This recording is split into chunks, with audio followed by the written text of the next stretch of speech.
Hi, I hear my grandsons. Good morning, everyone. I am so pleased to be here this morning to see not only all of you, but certainly the President who is here. Mr. President, Madam Governor, esteemed guests, welcome to what is the first step of many in the creation of an enduring, impactful, and fitting legacy for my husband. It has taken 5 long years since John's death to have the honor of standing here before you with the proud knowledge of what now stands before all of us, thanks to the work of so many people. This future library will provide the beating heart and soul to help further the causes John so dearly believed in, and will be the impetus to bring them back to where they belong, to the place that he loved so, Arizona. The road ahead is just beginning, but we know where it will lead. John would have hated if we'd made this occasion just about him, but instead he would have wanted to make it about what is most important, John's constant mantra of service to a cause greater than one's self-interest. And this will be embodied here within this project. From nurturing the flame of democracy, calling others to a cause of character-driven leadership, or championing the issues most important to Arizonans. His indomitable spirit will live on through the actions and the ideals that we will imbue here.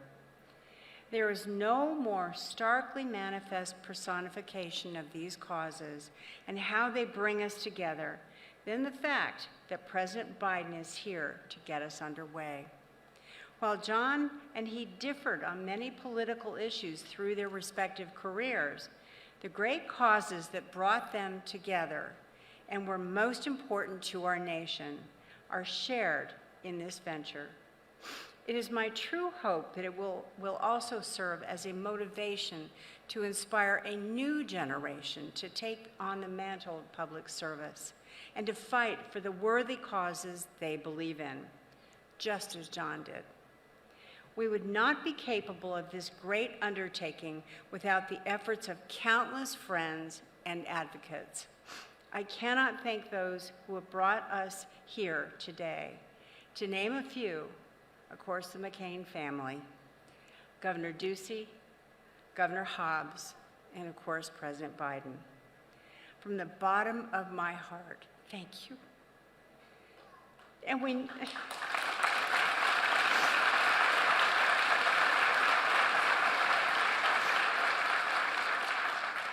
we know that your faith and assistance are the foundation of the great work that lays ahead. And now, in true John McCain fashion, we have much to do. I'm going to introduce the president, but give me just a second to add a special note, if I may. I don't know that many of you even know this. I was a young woman teaching special education, and I went to on spring break with my parents to Hawaii. And while I was there, we were invited to this glorious reception held on behalf of a Senate delegation on their way to China. During the course of that event, there were 2 people that came over to me and said, "You have got to meet this man in this room." President Biden and Mrs. Biden introduced me to my husband, and I am so grateful for that.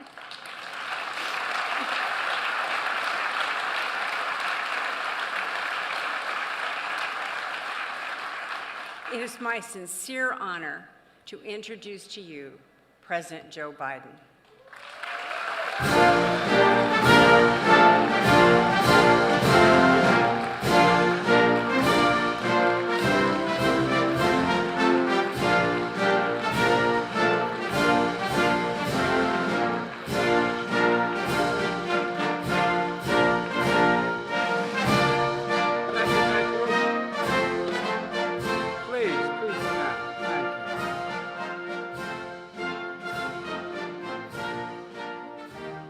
Put a little more meat on that bone, that last one. John and I used to travel together. When John got back from all that time in Vietnam in prison, he was released, he decided he wanted to go back to stay in the military, and he was assigned to the United States Senate and to the military office there that travels with senators when they travel abroad. And John and I put in a couple 100,000 miles together. And on our way to, I think I was going to either China, I forget what the destination was, China, I think. And we stopped in Hawaii. And the chief naval of operations was there, showing me around. They did an event for me. And John kept looking at your mom. Oh, I'm serious. And he said, God, she's beautiful. I said, yeah, she is, John. And I said, well, to go up and say hi to her. He said, no, I'm not going to do that. Well, as your mom, I won't go into more detail, but I'll tell you, I insisted that they meet. And I take credit. I take credit for you guys. And I just told your mom. John and I had something in common. We both married way above our station. Way above our station. Cindy, or I should call you Madam Ambassador, thank you for all you've done, all you do, you continue to do. Jack and Bridget, the entire McCain family, and all those who love the McCain family.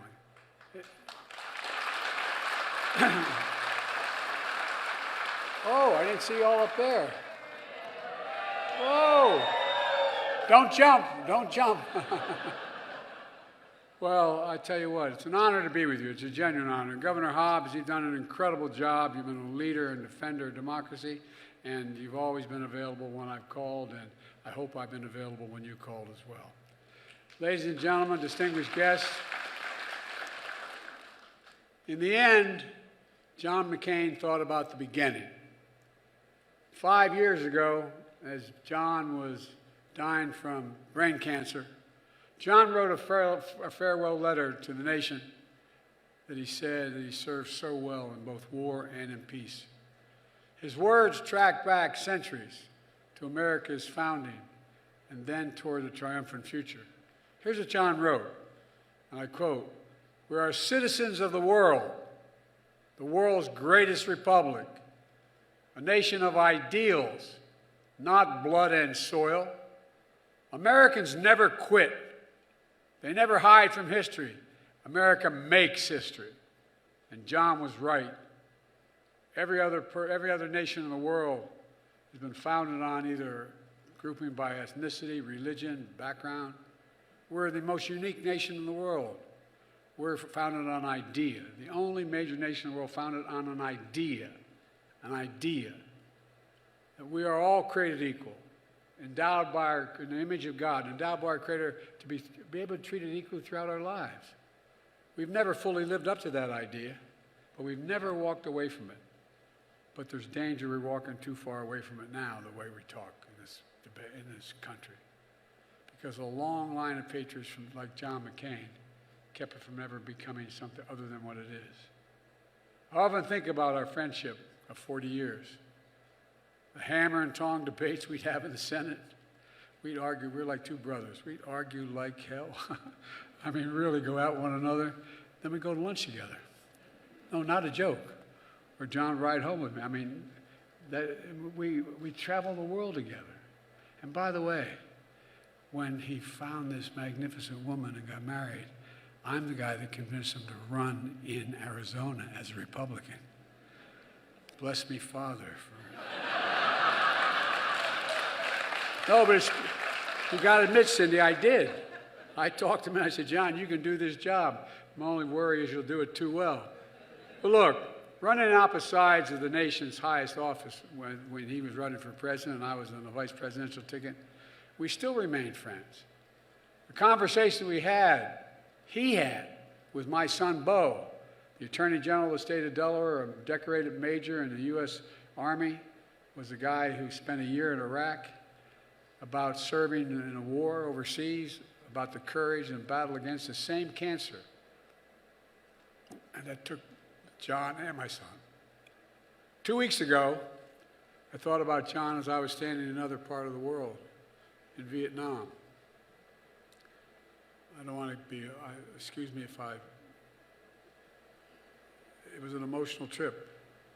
I was there to usher in a 50-year arc of progress the two countries pushed by John, and I might add, another John, this former Secretary of State, John from Massachusetts, won the Silver Star as well. Once at war, we're now choosing the highest possible partnership made possible through John's leadership. I mean it sincerely. Think about it. While in Hanoi, I visited a marker depicting where John had endured all the pain. Imprisoned 5.5 years, solitary confinement for 2 years, given an opportunity to come home if he just said a couple things. He was beaten, bloodied, bones broken, isolated, tortured, left unable to raise his arms above his shoulders again. As I stood there paying my respects, I thought about how much I miss my friend. And it's not hyperbole. From the bottom of my heart, I mean this. I thought about something else as well. I thought about how much America missed John right now. How much America needed John's courage and foresight and vision. I thought about what John stood for, what he fought for, what he's willing to die for.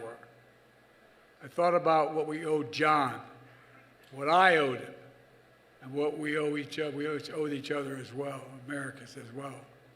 You see, John's one of those patriots who, when they die, their voices are never silent. They still speak to us. They tug at both our hearts and our conscience, and they pose the most profound questions. Who are we? What do we stand for? What do we believe? What will we be?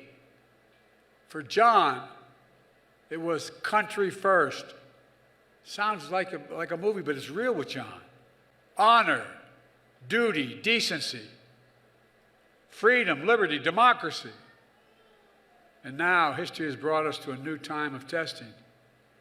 Very few of us will ever be asked to endure what John McCain endured. But all of us are being asked right now, what will we do to maintain our democracy? Will we, as John wrote, never quit? Will we not hide from history, but make history? Will we put partisanship aside and put country first? I say we must, and we will. We will. But it's not easy. It's not easy.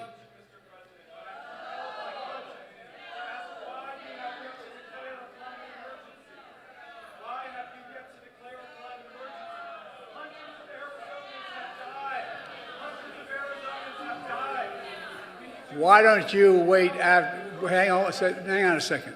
I'll be happy to meet with you after I speak, okay?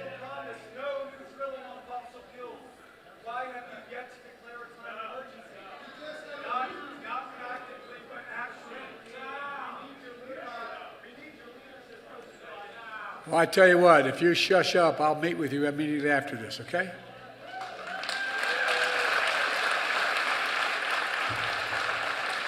But democracy never is easy, as we just demonstrated. The cause is worth giving our all, for democracy makes all things possible. Let me begin with the core principles. Democracy means rule of the people, not rule of monarchs, not rule of the money, not rule of the mighty. Regardless of party, that means respecting free and fair elections, accepting the outcome, win or lose. It means you can't love your country only when you win.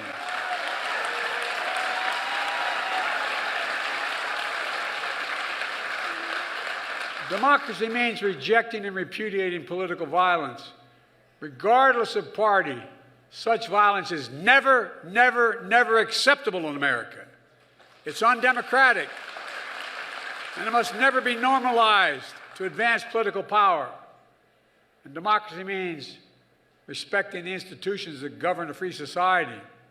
That means adhering to the timeless words in the Declaration of Independence. We hold these truths to be self-evident. A mission statement embodied in our Constitution, our system of separation of powers and checks and balances.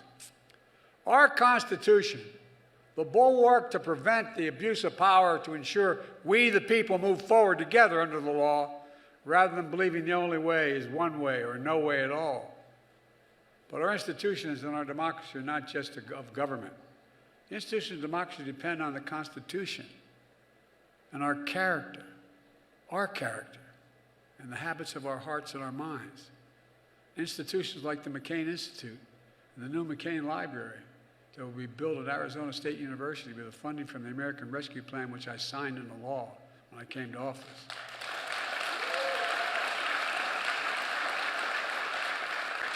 A library that's going to house John's archives, host dialogue and debate, inspire future leaders around the world to serve tens of thousands underserved Arizonans as a reminder of our obligation to one another.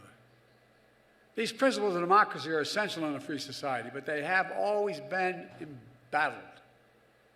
Today, let's be clear. While we've made progress, democracy is still at risk. This is not hyperbole. It's a simple truth. A simple truth. I've made the defense and protection and preservation of American democracy the central issue of my presidency. From the speech I made at Gettysburg in the inaugural address to the anniversary of January 6th insurrection, to Independence Hall in Philadelphia, to the speech I made at Union Station in Washington. I've spoken about the danger of election denialism, political violence, and the battle for the soul of America. Today in America, to honor an institution devoted to the defense of democracy, named in honor of a true patriot, I'm here to speak about another threat to our democracy that we all too often ignore. The threat to our political institutions, to our Constitution itself, and the very character of our nation. Democracy is maintained by adhering to the Constitution and the march toward perfecting our union by protecting and expanding rights with each successive generation, including that little guy. He's going to talk about it. And it's okay. In my house, kids prevail, okay? This adherence isn't optional. We can't be situational. We can't be only there when it's good for yourself. It's constant and unyielding, even when it's easy, and most important, when it's hard. For centuries, the American Constitution has been a model for the world, with other countries adopting we, the people, as their North Star as well. But as we know how damaged our institutions of democracy, the judiciary, the legislature, the executive, have become in the eyes of the American people, even the world, from attacks within the past few years. I know virtually every major world leader. That's what I did when I was a senator, as vice president, and now. Everywhere I go in the world, and I've met now with over 100 heads of state of the nations of the world. Everywhere I go, they look and they ask the question, is it going to be okay? Think about this. First meeting I attended of the G7, the 7 wealthiest nations in the world, in Europe, the NATO meeting. I sat down, it was in January, after being elected, the late January, early February, and it was in England. And I sat down and I said, America's back. And Macron looked at me and he said, Mr. President, for how long? For how long? And then, the Chancellor of Germany said, Mr. President, what would you think if you pick up the paper tomorrow, the London Times, and it said 1,000 people broke down the doors of Parliament, marched and killed 2 bobbies in order to overthrow an election of the new Prime Minister? What would you think then? What would America think? What would we think? The leading nation in the world, having gone through what we went through. And many of you travel internationally. Many of you know people around the world. I'd be surprised if you heard anything different than the concern about, are we okay? Is the democracy going to be sustained? For that institutional damage, we see distrust and division among our own people. I'm here to tell you, we lose these institutions of our government at our own peril. And I've always been clear, democracy is not a partisan issue. It's an American issue. I've come to honor the McCain Institute and Library because they are a home of a proud Republican who put his country first. Our commitment should be no less because democracy should unite all Americans regardless of political affiliation. And there's something dangerous happening in America now. There's an extremist movement that does not share the basic beliefs in our democracy. The MAGA movement. Not every Republican, not even a majority of Republicans adhere to the MAGA extremist ideology. I know because I've been able to work with Republicans my whole career. But there's no question that today's Republican Party is driven and intimidated by MAGA Republican extremists. Their extreme agenda, if carried out, would fundamentally alter the institutions of American democracy as we know it. My friends, they're not hiding their attacks. They're openly promoting them, attacking the free press as the enemy of the people, attacking the rule of law as an impediment, fomenting voter suppression and election subversion. Did you ever think we'd be having debates at your stage of your careers where banning books and burying history?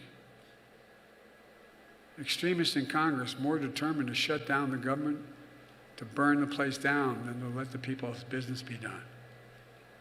Our U.S. military, and this is not hyperbole, I've said it for the last 2 years, is the strongest military in the history of the world. Not just the strongest in the world, in the history of the world. The most diverse, the most powerful in the history of the world. And it's being accused of being weak and woke by the opposition. One guy in Alabama is holding up the promotion of every hundreds of these officers. Frankly, these extremists have no idea what the hell they're talking about. No, I'm serious. They're pushing a notion the defeated former president expressed when he was in office and believes applies only to him. And this is a dangerous notion. This president is above the law, no limits on power. Trump says the Constitution gave him, quote, the right to do whatever he wants as president, end of quote. I've never heard a president say that in jest. Not guided by the Constitution or by common service and decency toward our fellow Americans, but by vengeance and vindictiveness. We see the headlines. Quote, sweeping expansion of presidential power. The goal to, quote, alter the balance of power by increasing the president's authority over every part of the federal government, end of quote. What do they intend to do once they erode the constitutional order of checks and balances and separation of powers? Limit the independence of federal agencies? Put them under the thumb of a president? Give the president the power to refuse to spend money that Congress has appropriated if he doesn't like what it's being spent for? Not veto, it doesn't like what it's being spent for, it's there. Get rid of long-standing protections for civil servants. Remember what he did as he was leaving office. He imposed a new thing, the civil service, but then he imposed a new schedule. Schedule F was called. These civil servants had to pledge loyalty to the president, not the Constitution. They did not require any protections of the president to be able to wholesale fire them if he wanted, because they had no civil service protection. One of the first things I got rid of when I became president.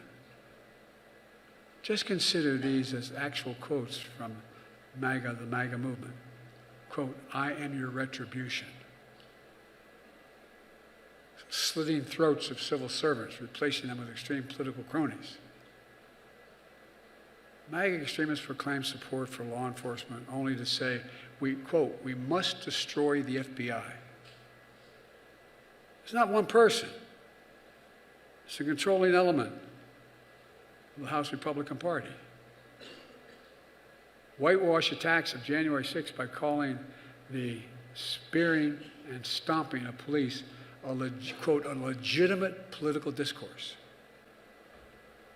Do you ever think you'd hear leaders of political parties in the United States of America speak like that? seizing power, concentrating power, attempting to abuse power, purging and packing key institutions, spewing conspiracy theories, spreading lies for profit and power to divide America in every way, inciting violence against those who risk their lives to keep America safe, weaponizing against the very soul of who we are as Americans. This MAGA threat is a threat to the brick and mortar of our democratic institutions. But it's also a threat to the character of our nation that gives our Constitution life, that binds us together as Americans in common cause. None of this is surprising now. They've tried to govern that way before. And thank God they failed. But they haven't given up. Just look at recent days. There are accusations of treason against a major news network because they don't like its coverage.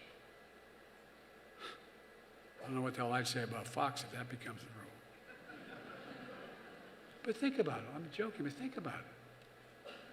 Tomorrow, I have the honor of overseeing the change of responsibilities of the Chairman of the Joint Chiefs of Staff of the United States military. From one genuine hero and patriot, General Mark Milley, to another, General C.Q. Brown. Both defining leaders of our time. And yet, here is what you hear from MAGA extremists about the retiring patriot general honoring his oath to the Constitution. Quote, he's a traitor, end of quote. In times gone by, the punishment, quote, in times gone by, the punishment would have been death, end of quote. This is the United States of America. This is the United States of America. And although I don't believe even a majority of Republicans think that, the silence is deafening. The silence is deafening. Hardly any Republican called out such heinous statements. Just as they watched one MAGA senator outrageously said blocking the promotions of hundreds of top military leaders and affecting not only those leaders but their families, their children. MAGA extremists claim support of our troops, but they're harming military readiness, leadership, troop morale, freezing pay, freezing military families in limbo. Just as they looked the other way when the defeated former president refused to pay respects at an American cemetery near Paris, referring to the American servicemen buried there, and I've been to the cemetery, as suckers and losers. Quotes. I'm not making this up. I know we all tried not to remember it, but that's what he said. He called servicemen suckers and losers.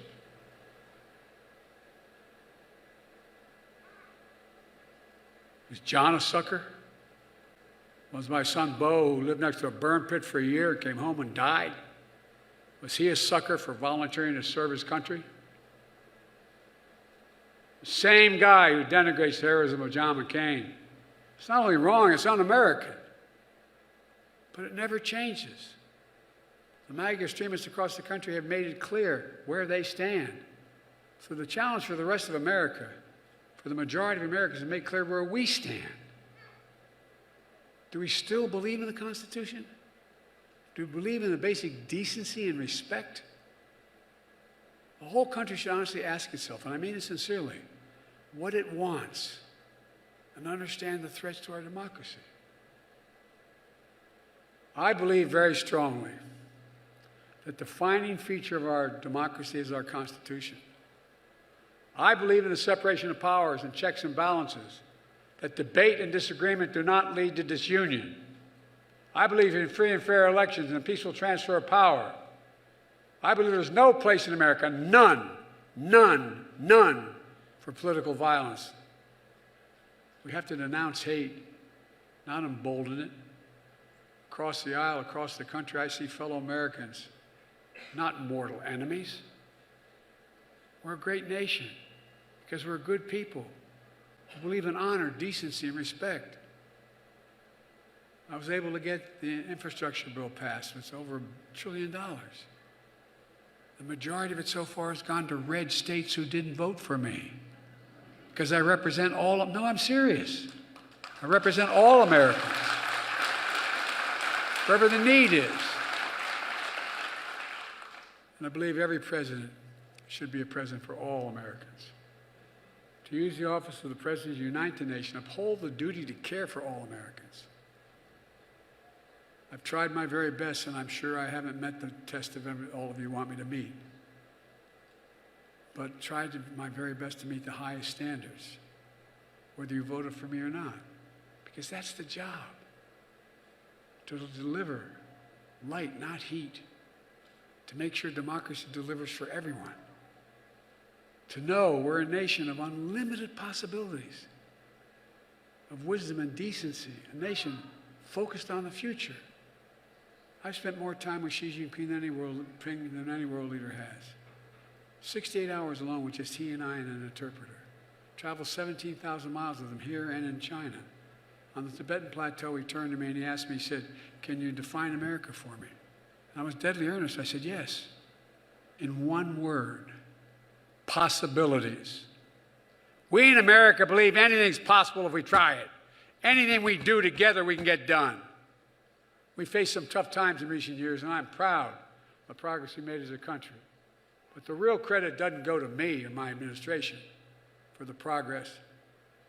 For this progress, the real heroes of the story are you, the American people. And that's not hyperbole again. Which is why I'm asking you that regardless of whether you're a Democrat, Republican, or Independent, put the preservation of our democracy before everything else. Put our country first. Over the past few years, we can and should be proud American democracy, proud of what we've been able to hold on to. We can't take democracy for granted. Remember when you were in high school and college, if you took political science, it said every generation has to protect democracy? I used to think that that was just a saying. But here I am as President of the United States of America, making this speech about my fear of the diminishment of democracy. Folks, every generation has to be vigilant. You know, toward the end of my Senate campaign, I convinced Strom Thurmond to vote for the civil rights legislation. Not a joke. And I thought, well, you can defeat hate. You can't defeat it.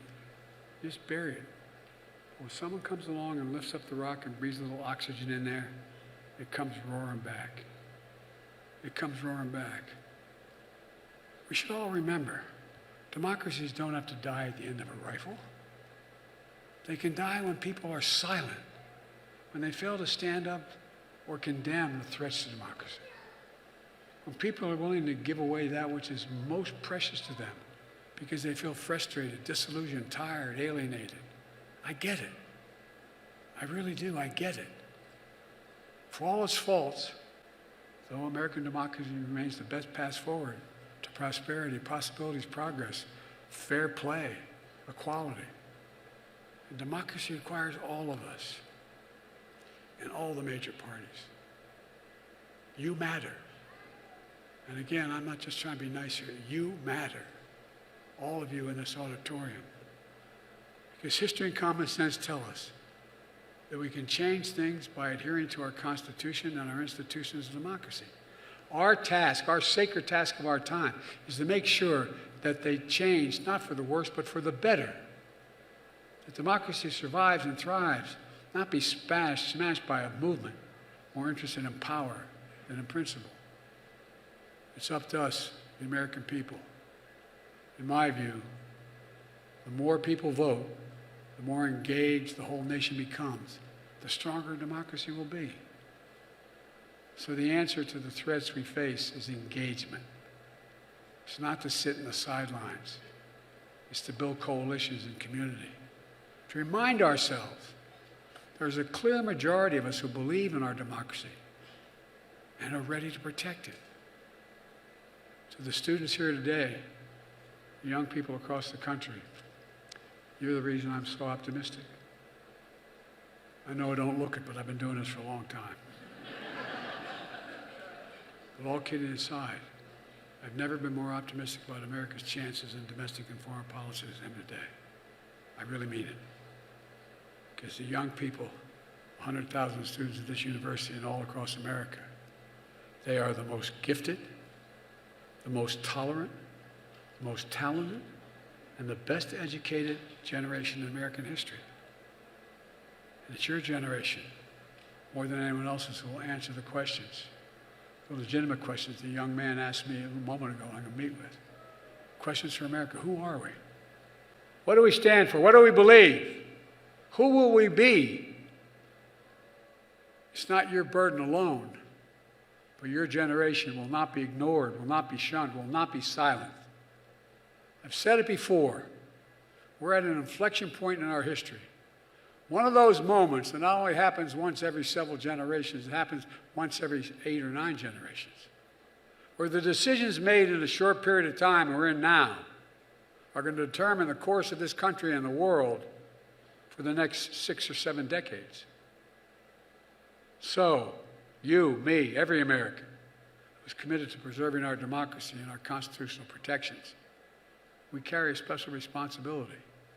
We have to stand up for American values embedded in the Constitution, the Declaration of Independence, because we know that MAGA extremists have already proven they won't. You know, Madeleine Albright wrote a book, former Secretary of State, saying we're the essential nation. We are, and I think you've sensed it abroad, Cindy, haven't you? Any room I walk into, no matter what heads of state I'm with, everything stops. Not because of Joe Biden, but because I'm President of the United States of America. We are the essential nation. We are the essential nation. The rest of the world's looking. So we have to stand up for our Constitution, our institutions of democracy, because MAGA extremists have made it clear they're not going to. History's watching. The world is watching. And most important, our children and grandchildren will hold us responsible. So let me close with this. In 3 years, we'll commemorate the 250th anniversary of the signing of the Declaration of Independence. A moment not only about our past, celebrating all we've done, but a moment about the future, but all we can be, still be. Imagine that moment and ask, what do we want to be? Now's our time to continue to choose and secure a sacred cause of the American democracy. I know we can meet this moment. John knew we could meet this moment. He believed, as so many patriots before him did, the character, destiny, in our own lives, in the life of this nation. He believed in us. That's what we see in the McCain Institute and Library, and every day places across America doing extraordinary things. And remember that the soul of America depends on the souls of all Americans. How we choose to see our nation, how we choose to see ourselves, how we choose to lead, not only by the example of our power, but by the power of our example. So let's never quit. Let's never hide from history. Let's make history. If we do that, we'll have done our duty to our country and to each other. Future generations will say, we kept the faith. We'll have proved, through all its imperfections, America is still a place of possibilities, a beacon for the world, a promise realized, where the power forever resides with we, the people. That's our soul. That's who we truly are. That's who we must always be. And that's why I've never been more optimistic about America's future. We just need to remember who we are. We are the United States of America.